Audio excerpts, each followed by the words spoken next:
নমস্কাৰ বিয়লি খবৰলৈ স্বাগতম আৰু ষ্টুডিঅ'ত মই পাপৰি প্ৰফুল্ল মহন্তৰ কন্যাই চৰিয়ালে এগৰাকী চৰকাৰী কৰ্মচাৰী এগৰাকী গাড়ী চালকক মহন্ত কন্যাই চেণ্ডেলেৰে কুবালে এজন চালকজনক কাণত ধৰি আঁঠু কঢ়াই উধাই মুধাই চেণ্ডেলেৰে মাৰিলে মহন্ত কন্যাই বিধায়ক আবাসৰ প্ৰফুল্ল কুমাৰ মহন্তৰ ঘৰৰ সন্মুখত এই কাণ্ড ঘটনা সময়ত উপস্থিত আছিল কেইবাজনো লোক দেওবাৰে সংঘটিত হৈছে এই ঘটনা আমি দৃশ্য দেখুৱাইছো যিখিনি দৃশ্য কেমেৰাত বন্দীও হৈছে প্ৰাক্তন মুখ্যমন্ত্ৰীগৰাকীৰ অৰ্থাৎ প্ৰফুল্ল কুমাৰ মহন্তৰ জিয়ৰীয়ে এগৰাকী গাড়ী চালকক চেণ্ডেলেৰে চৰিয়ালে আৰু পৰৱৰ্তী সময়ত অৱশ্যে তেওঁ কয় যে অভব্য আচৰণ কৰাৰ বাবে সুৰাপান কৰি অভব্য আচৰণ কৰাৰ বাবে তেওঁক চৰ সোধাইছিল আৰু এই ঘটনাটো দেওবাৰে সংঘটিত হৈছে আমি কিছু ভিজুৱেলছ আমি দেখুৱাইছো পুনৰ এবাৰ দেখুৱাইছো এয়া প্ৰাক্তন মুখ্যমন্ত্ৰী প্ৰফুল্ল কুমাৰ মহন্তৰ জিয়ৰীয়ে এনেধৰণে এগৰাকী চালকক চৰিয়াইছে আৰু চৰিওৱাৰ কাৰণটো হৈছে যে চেণ্ডেলেৰে চৰিওৱাৰ কাৰণটো হৈছে তেওঁ ইতিমধ্যে কৈছে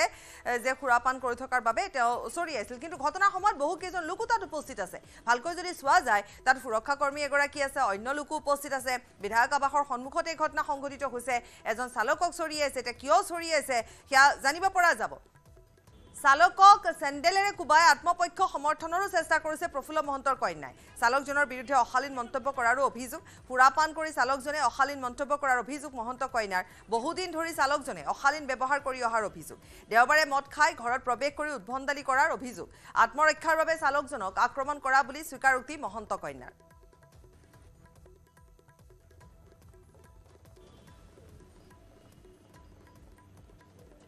আমাৰ তাত যথেষ্ট সময়ৰ পৰা কাম কৰি আছে যেতিয়াই মই অহা যোৱা কৰোঁ হি ইজ কমপ্লিটলি ড্ৰাংক পুৰা ড্ৰাংক হয় মানুহজন সদায় কমেণ্টছ পাছ কৰে এভৰিবডি নো চবেই জানে এইখিনিতে বহুতবাৰ তেওঁক ৱাৰ্ণ কৰা হৈছে বহুতবাৰ বুজোৱা হৈছে মই বুজাইছোঁ ষ্টাফৰ বাকী মানুহে বুজাইছে আৰু বেলেগ মানুহে বুজাইছে তেওঁ হৈছে যে মোক কোনো একো কৰিব নোৱাৰে তই কি কৰিবি চা তোক মই দেখাই দিম আৰু মই উপায় নাপায় কালি যেতিয়া মদ খাই ঘৰত সোমাই আহিছে যেতিয়া লাষ্টত মানে ইমান দিনৰ পৰা কমেণ্ট পাছ কৰি আছে নাজানো আপোনালোকে বুজিবনে নাই আপোনালোক বেছিভাগ মতা মানুহ কিন্তু ইয়াতে দুগৰাকী মাইকী মানুহ আছে আপোনালোকে জানিব কেনেকুৱা লাগে আৰু সদায় কি হয় যে আমি মূৰ তল কৰি পেলাই মাইকী মানুহে লাজ কৰি পেলাই গুচি যাব লগা হয় হয় তেওঁ ঘৰত সোমাই আহিছিলে ভিতৰত আহি পেলাই ধাক্কা মাৰি দিছে দৰ্জাখন তেওঁ গাড়ী চলায় আপোনালোকে জনাইছিলে নে শীৰ্ষ বিষয়াক যে আপোনালোককটো সলনি কৰি দিলে হয় সলনি কৰি দিছে বহুতবাৰ তেওঁলোকক জনোৱা হৈছে সলনি কৰি দিছে তেওঁ তাক আনকি বুজোৱাও হৈছে কাৰণ সি আদাৰৱাইজ ল'ৰাটো বেয়া নাছিলে কিন্তু এইটো তাৰ খুব বেয়া স্বভাৱ যে সি মদ খাই আহি পেলাই এইখন উদ্ভণ্ডালি কৰে আৰু big breaking news Gaurav Gogoi পত্নী এলিজাবেথৰ পাকিস্তানৰ লিংক পোৱা গৈছে এছআইটি তদন্তত পোৱা গৈছে যে তেওঁ পাকিস্তানলৈ কেইবাবাৰো ভ্ৰমণ কৰিছিল যেহেতু আমি আকৌ এবাৰ এইখিনিতে উল্লেখ কৰিছোঁ যে গৌৰৱ গগৈয়ে অকলে কেইবাবাৰো পাকিস্তানলৈ যোৱাৰ তথ্য উল্লেখ আছে পত্নী এলিজাবেথৰ সৈতেও তেওঁ পাকিস্তানলৈ গৈছিল এলিজাবেথে অকলেও পাকিস্তানলৈ গৈছিল সৰবাগ ৱাঘা সীমান্তৰে পাকিস্তানলৈ গৈছিল গগৈ দম্পতি পাকিস্তান ভ্ৰমণৰ তথ্য বিচাৰি গৃহ মন্ত্ৰালয়ত এছআইটিৰ দল পূৰ্বৰে পৰাই অভিযোগ উঠি আছে আৰু এতিয়া যেহেতু এছআইটিও গঠন কৰা হৈছিলে তদন্ত আৰম্ভ হৈছে য'ত জানিব পৰা গৈছে যে গৌৰৱ পত্নীৰ পাকিস্তান লিংক পোৱা গৈছে তেওঁ কেইবাবাৰো পাকিস্তান ভ্ৰমণ কৰিছে আনকি গৌৰৱ গগৈ পত্নীৰ সৈতেও তেওঁ পাকিস্তানলৈ গৈছে বহুবাৰ তেওঁ পাকিস্তান ভ্ৰমণ কৰিছে পত্নী এলিজাবেথৰ সৈতেও পাকিস্তান গমনৰ তথ্য লাভ কৰা হৈছে এলিজাবেথে অকলেও আনকি পাকিস্তান বহুবাৰ গৈছে আৰু সৰভাগে তেওঁলোকে ৱাঘা সীমান্তৰে পাকিস্তানলৈ যায় পাকিস্তান ভ্ৰমণৰ তথ্য বিচাৰি গৃহ মন্ত্ৰালয়ত এছআইটি দল উপস্থিত হৈছে গৌৰৱ পত্নী পাকিস্তান লিংকৰ তদন্ত আৰম্ভ কৰিছে এছআইটি আৰু শেহতীয়া কিছু তথ্য পোৱা গৈছে যিহেতু গৌৰৱ গগৈ পত্নীৰ বিৰুদ্ধে এইবোৰ অভিযোগ আছিলে তেওঁ লিড নামৰ এটা এনজিঅ' তেওঁ কাম কৰিছিলে পাকিস্তানৰ সৈতে তেওঁৰ যে কেনেকুৱা ধৰণৰ সম্পৰ্ক আছিলে গতিকে এই গোটেই তথ্য প্ৰমাণ জানিবৰ বাবে ইতিমধ্যে এছআইটি গঠন কৰা হৈছিলে তদন্ত প্ৰক্ৰিয়া আৰম্ভ হৈছে আৰু শেহতীয়াকৈ অতি বিস্ফোৰক কিছুমান তথ্য পোৱা গৈছে যে বাঘা বৰ্ডাৰেৰে তেওঁলোক দুয়োগৰাকী পাকিস্তানলৈ বহুবাৰ গৈছে আৰু বিশেষকৈ তেওঁলোকে জানিব পৰা অনুসৰি যে পাকিস্তান ভ্ৰমণ গৌৰৱ গগৈ পত্নী এলিজাবেথে অকলে বহুবাৰ গৈছে আৰু বহুবাৰ তেওঁলোকে বাঘা সীমান্তৰে গৈছে আনকি গৌৰৱ গগৈ বহুবাৰ পাকিস্তান ভ্ৰমণ কৰিছে এই গোটেই কথাখিনিয়ে যেহেতু বহু দিনৰে পৰা চৰ্চা লাভ কৰি আছে সমগ্ৰ প্ৰক্ৰিয়াটোৰ বিষয়ে জানিবলৈ ইতিমধ্যে এছআইটি গঠন কৰা হৈছে আৰু তদন্ত প্ৰক্ৰিয়া আৰম্ভ হৈছে বহু বিস্ফোৰক তথ্য ইতিমধ্যে পোহৰলৈ আহিছে আৰু শেহতীয়া তথ্য অনুসৰি কি লিংক আছে পাকিস্তানৰ সৈতে সেয়া ইতিমধ্যে লাহে লাহে পোহৰলৈ আহিবলৈ লৈছে যে পাকিস্তানৰ সৈতে আৰু এই গোটেই কথাখিনি যেতিয়া গৌৰৱ গগৈৰ পৰা সাংসদগৰাকীৰ পৰা উত্তৰ বিচৰা হৈছিলে বা যেতিয়া তেওঁৰ বিৰুদ্ধে এইবোৰ অভিযোগ আহিছিলে পত্নীৰ বিৰুদ্ধে অভিযোগ আহিছিলে তেতিয়া এখন তেওঁ ফেচবুকত ছ'চিয়েল মিডিয়াত এটা পোষ্ট কৰিছিল, এখন চিঠি লিখিছিল আৰু গোটেই কথাখিনি দেখিবলৈ পোৱা গৈছিলে। মূল কথাৰ পৰা আঁতৰাই পেলাবলৈ এটা চেষ্টা কৰা হৈছিলে, এটা আৱেগিক টাৰ্ণ লৈছিলে। আৰু আনহাতে যেতিয়া সংবাদ মাধ্যমে প্ৰশ্নও কৰিছিলে তেতিয়াও সাংসদগৰাকীয়ে গোটেই প্ৰশ্নৰ উত্তৰৰ ক্ষেত্ৰত তেওঁ কোনোদিনাখনে স্পষ্ট ৰূপত পাকিস্তান লিংকৰ পত্নীৰ পাকিস্তানী লিংকৰ ক্ষেত্ৰত তেওঁ কোনো ধৰণৰ উত্তৰ দিয়া নাছিলে। আৰু অৱশেষত যিহেতু এতিয়া তদন্ত আৰম্ভ হৈছে আৰু শেহতীয়া যিখিনি তথ্য পোৱা গৈছে সেই মৰ্মে পাকিস্তানৰ সৈতে লিংক থকাৰ তথ্য পোৱা গৈছে। বিৰিঞ্চি আছে আমাৰ সৈতে, বিৰিঞ্চি আমাক আৰু অধিক জনাব এই সন্দৰ্ভত। বিৰিঞ্চি নিশ্চয় পাপৰি যে আচলতে গৌৰৱ পত্নী যি এলিজাবেথৰ পাকিস্তানৰ সৈতে লিংক, যে সেই লিংকক লৈ যিহেতু এটা SIT গঠন কৰা হৈছে, SIT দলটোৱে যিহেতু বিগত প্ৰায় ৩-৪ দিন ধৰি দিল্লীত বাহৰ পাতি আছে। কালি দিনটোত SIT সেই ৰজি কলিতাৰ নেতৃত্বত যোৱা ৪-৫ জনীয়া এটা দলে গৈ ৱাঘা বৰ্ডাৰত গৈ সকলোখিনি তথ্য তেওঁলোকে সংগ্ৰহ কৰিছে যে কেনেধৰণে এলিজাবেথে আচলতে বহুবাৰ পাকিস্তানলৈ ৱাঘা বৰ্ডাৰেদি গৈছে, তেওঁলোকৰ নথি পত্ৰ কি কি জমা দিছিল বা সেই সকলোখিনি তথ্য সংগ্ৰহ কৰিছে। কেৱল যে এলিজাবেথ আচলতে পাকিস্তানলৈ গৈছিল তেনে নহয়, এলিজাবেথৰ লগত বহুবাৰ সাংসদ গৌৰৱ গগৈ যোৱাৰ তথ্য লাভ কৰিছে। আৰু সেই সকলোখিনি তথ্য কিমান দিন গৈছিল বা কিমান দিন তাত আছিল পুনৰ উভতি অহা, সেই সকলোখিনি তথ্য হাতত লৈ কিছু সময় পূৰ্বে যি গৃহ মন্ত্ৰালয় আছে সেই গৃহ মন্ত্ৰালয়ত ৰজি কলিতাই শীৰ্ষস্থানীয় বিষয়াৰ সৈতে এখন বৈঠকত মিলিত হৈছে। আৰু তাত সকলোখিনি কথা তেওঁ পুংখানুপুংখভাৱে আলোচনা কৰিছে যে কেনেধৰণে NGOৰ কামত কি ধৰণে ৱাঘা বৰ্ডাৰ দি সেই পাকিস্তানৰ সেইগৰাকী আলী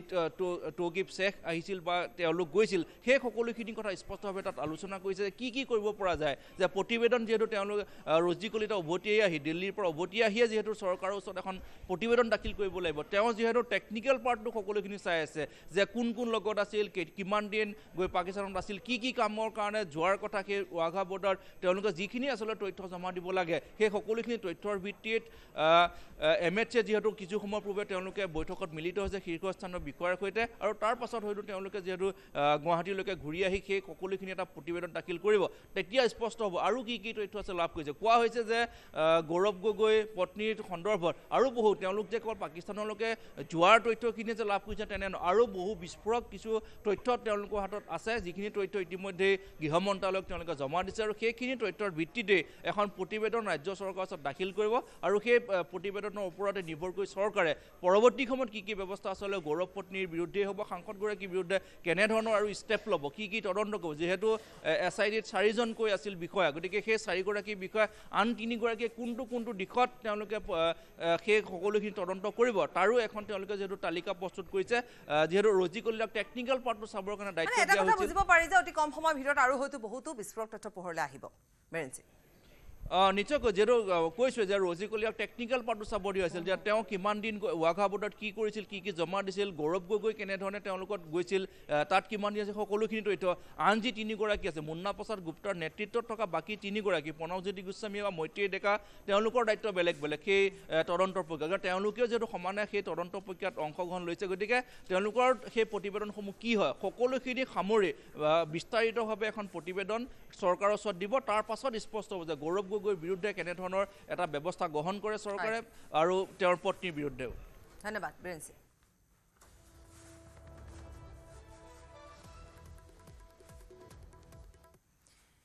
গুৱাহাটীৰ গীতানগৰত আজি পুৱাতে ঘটিল এক কৰুণ ঘটনা। মহাবিদ্যালয়তে এগৰাকী ছাত্ৰীয়ে সাৱটি ল'লে কৰুণ মৃত্যু। কন্যা মহাবিদ্যালয়ত পুৱাতে ঘটে এই ঘটনা। মহাবিদ্যালয়ৰ ৪ৰ্থ মহলাৰ পৰা হঠাতে পৰি যায়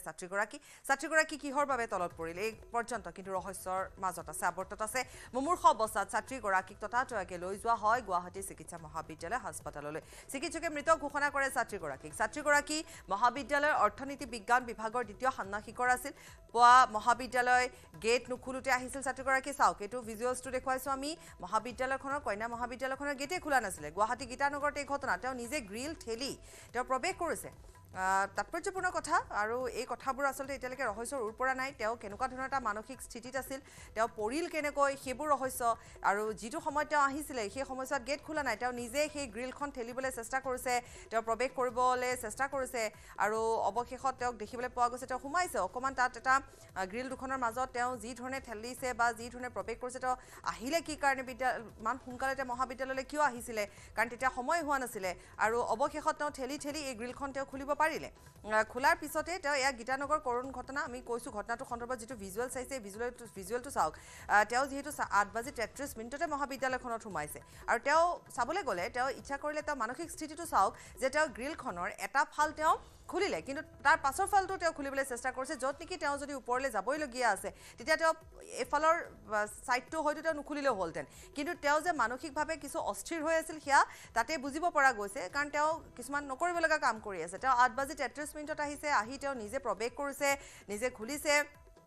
তাৰপিছত তেওঁ অৱশ্যে তাৰ পাছৰখিনি এতিয়ালৈকে ফুটেজ নাই গতিকে তেওঁ চতুৰ্থ মহলাৰ পৰা পৰিল কেনেকৈ এতিয়া প্ৰশ্ন উত্থাপন হৈছে তেওঁ পৰিল কেনেকৈ আৰু অৱশেষত যিহেতু তেওঁ গেট নুখোলাতে আহিছে নিজে গেট খুলিছে সেইটোৱে তাৎপৰ্যপূৰ্ণ কথা তেওঁ নিজে ঠেলি গেট খুলিছে কিন্তু মৃত্যুৰ কাৰণ এতিয়াও ৰহস্যৰ আৱৰ্তত আছে কলেজত সোমোৱাৰ কিছু সময় পিছতে ঘটনাটো ঘটিছে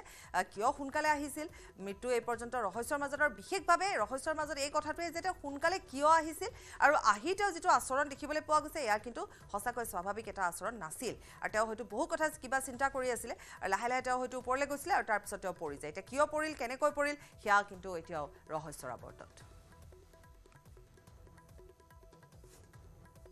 বিদ্যালয়ৰ কাৰণে আজি আমাৰ কন্যা মহাবিদ্যালয়ৰ কাৰণে খুবেই দুখৰ সময় ৰাতিপুৱাই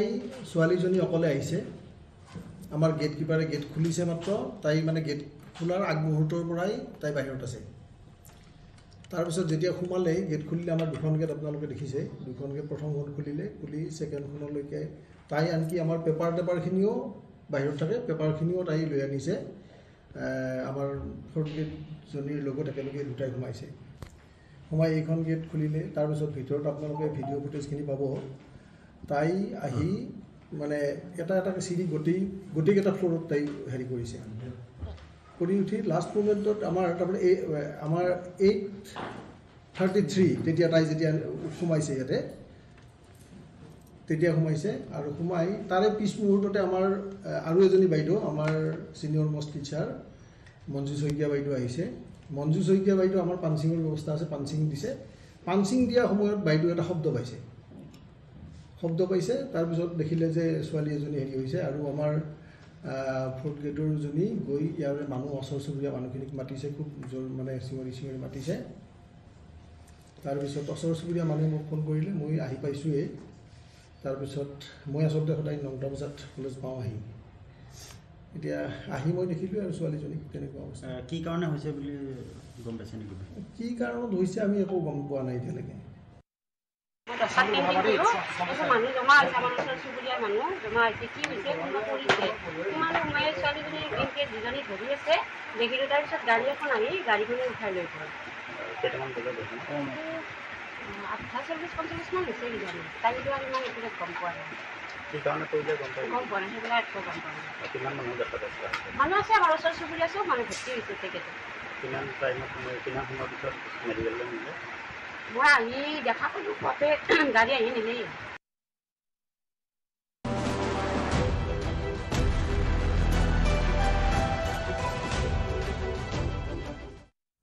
এপিএসসি কেলেংকাৰীক লৈ বিপ্লৱ শৰ্মা আয়োগৰ প্ৰতিবেদনক লৈ সদনত বক্তব্য দিলে মুখ্যমন্ত্ৰী ডক্টৰ হিমন্ত বিশ্ব শৰ্মাই এপিএসসি কেলেংকাৰীৰ বাবে পূৰ্বৰ মুখ্যমন্ত্ৰী সৰ্বানন্দ সোণোৱাল সদনত ধন্যবাদ জ্ঞাপন মুখ্যমন্ত্ৰী ডক্টৰ শৰ্মাৰ সোণোৱালৰ তৎপৰতাতে এপিএসসি কেলেংকাৰী তদন্ত হৈছিল বুলি মন্তব্য কৰে মুখ্যমন্ত্ৰী এপিএসসি কেলেংকাৰীত প্ৰাক্তন মুখ্যমন্ত্ৰী তৰুণ গগৈৰ নাম উল্লেখ কৰি ৰাকেশ পালক তৰুণ গগৈহে নিযুক্তি দিছিল বুলি প্ৰকাশ কৰে অধ্যক্ষ নিযুক্তিৰ বাবে ৰাকেশ পালে লিখিত আবেদন কৰা নাছিল যদিও তৰুণ গগৈ অধ্যক্ষ হিচাপে নিযুক্তি দিছিল এবাৰ দুবাৰ নহয় তিনিবাৰকৈ এপিএসসিত অধ্যক্ষ হিচাপে নিযুক্তি দিছিল ৰাকেশ পালক আজি সদনত মুখ্যমন্ত্ৰীগৰাকীয়ে এপিএসসি সন্দৰ্ভত বক্তব্য কৰে ৰাকেশ পালে মাননীয় মুখ্যমন্ত্ৰী সেই সময়ত তৰুণ গগৈ ডাঙৰীয়াক লগ কৰে আৰু 6/9/2008 তাৰিখে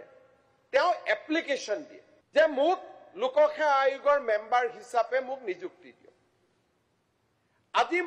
মোক যদি কোনোবাই লগ কৰি কয় যে মোক লোকসেৱা আয়োগৰ নিযুক্তি দিয়ক কাগজখন হাতত লৈয়ে মই তাক ক্লোজ কৰিব লাগিব কোনো কোৱালিফিকেশন চোৱা নাই তেওঁৰ বেকগ্ৰাউণ্ড চোৱা নাই আৰু তেওঁ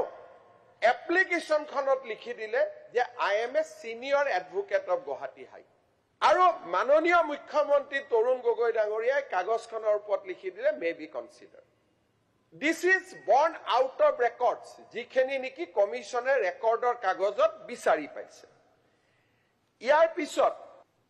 সেই কাগজখন ইমিডিয়েটলি ফাইলত প্ৰসেস হৈ আহে আৰু তৎপৰতাৰে মে বি কনসিডাৰ্ড বুলি লিখা চিঠিখনৰ ওপৰতে যে 6/9/2008 ৰাকেশ পালে এপ্লিকেশন দিছে and 30/9/2008 in a gap of 24 days file তলৰ পৰা আহিলে মুখ্যমন্ত্ৰী তাতো গল ফাইল গভৰ্ণৰৰ তাতো গল আৰু তেওঁৰ এপইন্টমেন্ট লেটাৰ 39/2008 ওলাই গল আৰু কোনেও এবাৰলৈকে খবৰো নকৰিলে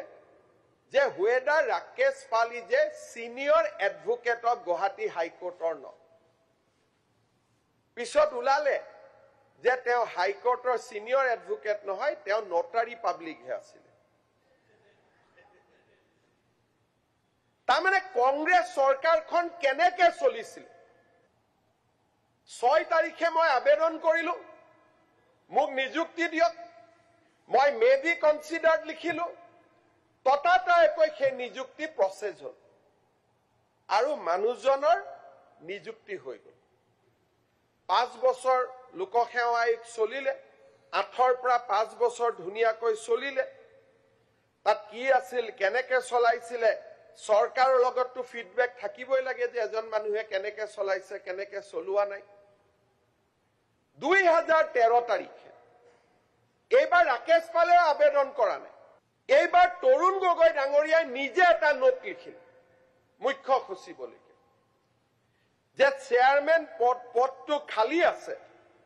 আৰু আপোনালোকে ইমিডিয়েটলি ৰাকেশ পালক চেয়াৰমেন হিচাপে নিযুক্তি দিয়ক এই ফাইলটো আকৌ তেওঁৰ ওচৰলৈকে আহিলে আৰু this department was looked after বাই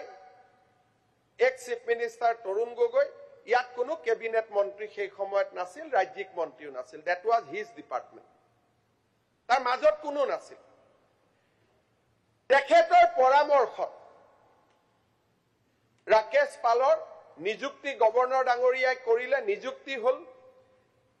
2008ৰ পৰা 13 লৈকে ব্ৰহ্মপুত্ৰ দি বহুত পানী বাগৰি গল এইবাৰ এপ্লিকেশন দিয়াৰো প্ৰয়োজন নহল এইবাৰ মুখ্যমন্ত্ৰী তৰুণ গগৈ ডাঙৰীয়াই এখন চিঠি লিখিলে কালৈকে মুখ্য সচিবলৈকে যে আপুনি ৰাকেশ পালক এপিএসসিৰ অধ্যক্ষ হিচাপে নিযুক্তি কৰক অধ্যক্ষ মহোদয় মুখ্য সচিবে মুখ্যমন্ত্ৰীক জনালে যে আমি ৰাকেশ পালক যদি নিযুক্তি কৰিব লাগে the terms of reference has to be finalized কাৰণ কিয় এপিএসসিৰ মেম্বাৰ আৰু চেয়াৰমেন দুটা বেলেগ পোষ্ট নে একেটাই পোষ্ট তাৰ ওপৰত ডিবেট আছে বিভিন্ন হাইকোৰ্টৰ অৰ্ডাৰ আছে যে এজন এপিএসসিত মেম্বাৰ হবৰ কাৰণে 5 years or 62 years 10 বছৰ কাৰ্যকাল পাব পাৰিব তেনেকুৱা কতো ব্যৱস্থা নাছিলে অৰ্থাৎ মই যদি মেম্বাৰ এজনক চেয়াৰমেনো কৰো তেতিয়ালে ৰেচিডুৰি পিৰিয়ডটোৰ কাৰণেহে তেওঁ চেয়াৰমেন হ'ব পাৰে তাৰমানে 4.5 বছৰ মই মেম্বাৰ হলো তাৰ পিছত মই চেয়াৰমেন হম I can be chairman only for 6 months এই কথাটো যেতিয়া লিখিলে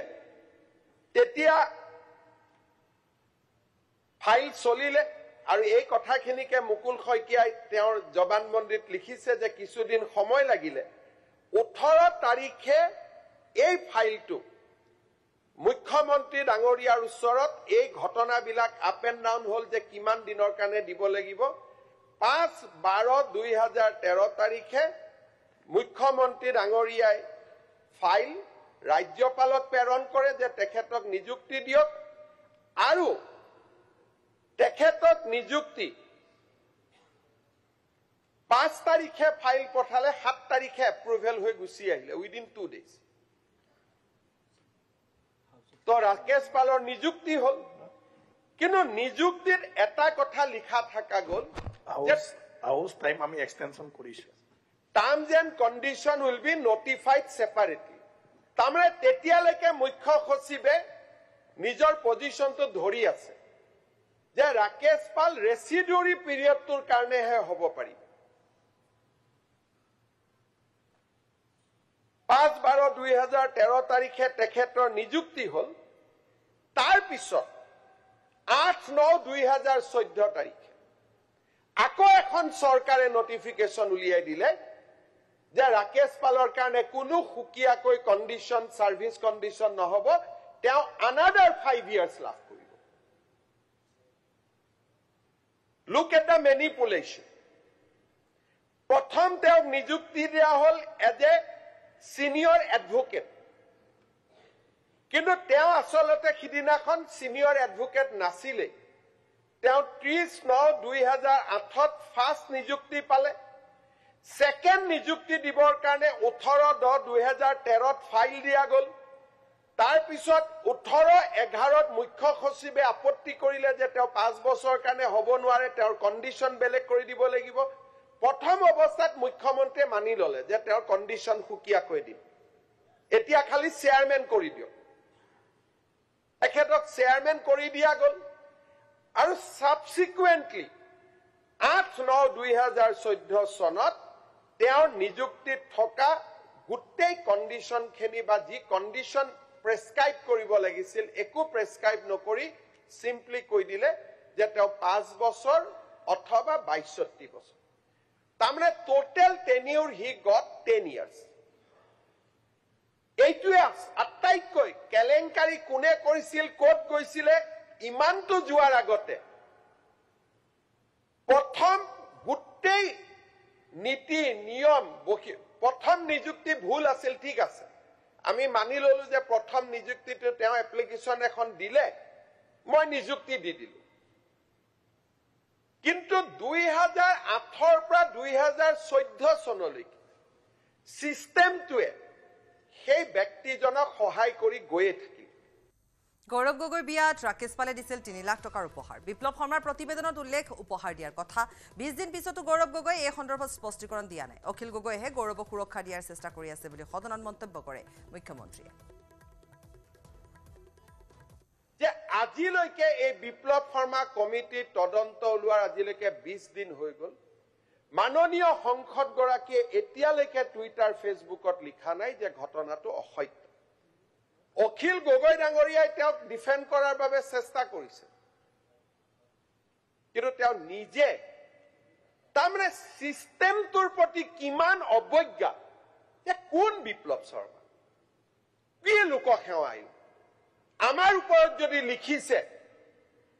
আমি তাৰ উত্তৰ দিবলৈ বাধ্য নহয় যেনেকে অসমৰ এটা বিশেষ পৰিয়াল ভাৰতৰ এটা বিশেষ পৰিয়ালে যেনেকে ভাবে যে I am above the law আজি আন এজনে ভাবি লৈছে যে we are above the law আজিলৈকে অসমত কিবা এটা কথা ওলালে আমাৰ বিষয়ে যদি কিবা এটা উঠে সুঙাবিলাক খেদি ফুৰে আপোনাৰ ওপৰত এটো উঠিছে উত্তৰ দিয়ক কিন্তু ৰাজপুত্ৰ হোৱা কাৰণে আজিলৈকে এটা সামান্য সোশ্যাল মিডিয়া স্টেটমেন্ট দিয়া নাই যে এই এলিগেশনটো ৰং আমাক একো নালাগে আমি কাকো বিশ্বাস নকৰো এজন ব্যক্তিৰ ওপৰত উঠা অভিযোগ এটা এতিয়া মাননীয় দেৱব্ৰত শইকীয়া ডাঙৰীয়াই ভাষণ দিলে তেওঁ ভাষণত এবাৰো নকলে যে সংসদ গৰাকীৰ ওপৰত উঠা অভিযোগটো মিছা বা মুখ সদনক জনাব দিছে এটো মিছা বুলি আপুনি তো নিজে কব নোৱাৰে মই নকওঁ কিন্তু মই কৈছো 8B সেকশন মতে মাতি আনি ভেৰিফাই কৰিব পৰা গ'ল ভেৰিফাই কৰা নাই না কৰিম মই এতিয়া কোট এৰি দিম এপিএসসি কেলেংকাৰীক লৈ কংগ্ৰেছে অসমবাসীৰ সন্মুখত ৰাজহুৱাভাৱে ক্ষমা খোজাৰ দাবী মুখ্যমন্ত্ৰী হিমন্ত বিশ্ব শৰ্মাৰ ৰাকেশ পালক কংগ্ৰেছে নিযুক্তি দিয়াক লৈ ৰাইজৰ আগত ক্ষমা খোজাৰো আহ্বান মুখ্যমন্ত্ৰী এই গুটেই তদন্তটোৰ কাৰণে মই এটা বিচাৰি অসম কংগ্ৰেছ দলে অসমৰ যুৱ শক্তিৰ ওচৰত ৰাকেশ পালৰ হোৱা নিযুক্তিৰ কাৰণে ক্ষমা বিচাৰিব they must render an public apology যে আমাৰ দিনত ই এটা ভুল আছিল ভৱিষ্যতে কেতিয়া ক্ষমতাত আহো নাজানো কিন্তু যদি কেনেবাকৈ ক্ষমতাত আহিব পাৰো এনেকুৱা ভুল আৰু আমি জীৱনত দ্বিতীয়বাৰ নকৰো অসমৰ যুৱ প্ৰজন্মৰ এইটো অধিকাৰ they owe this from the Congress party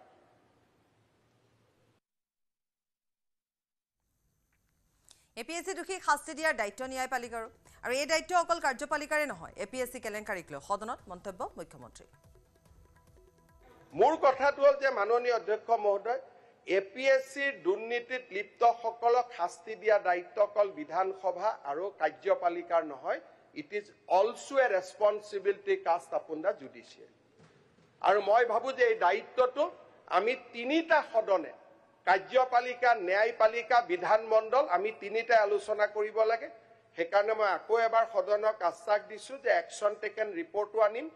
আৰু এবাৰ একশ্যন টেকেন ৰিপৰ্টৰ ওপৰতো আপোনালোকে আলোচনা কৰিব মই আমাৰ বিষয়াসকলক কম যে দিছ cash should be ডেল্ট in highest priority and will try to take it to the logical conclusion ধন্যবাদ ইয়াৰ সৈতে বাতৰি পাপি দাইলিছ নমস্কাৰ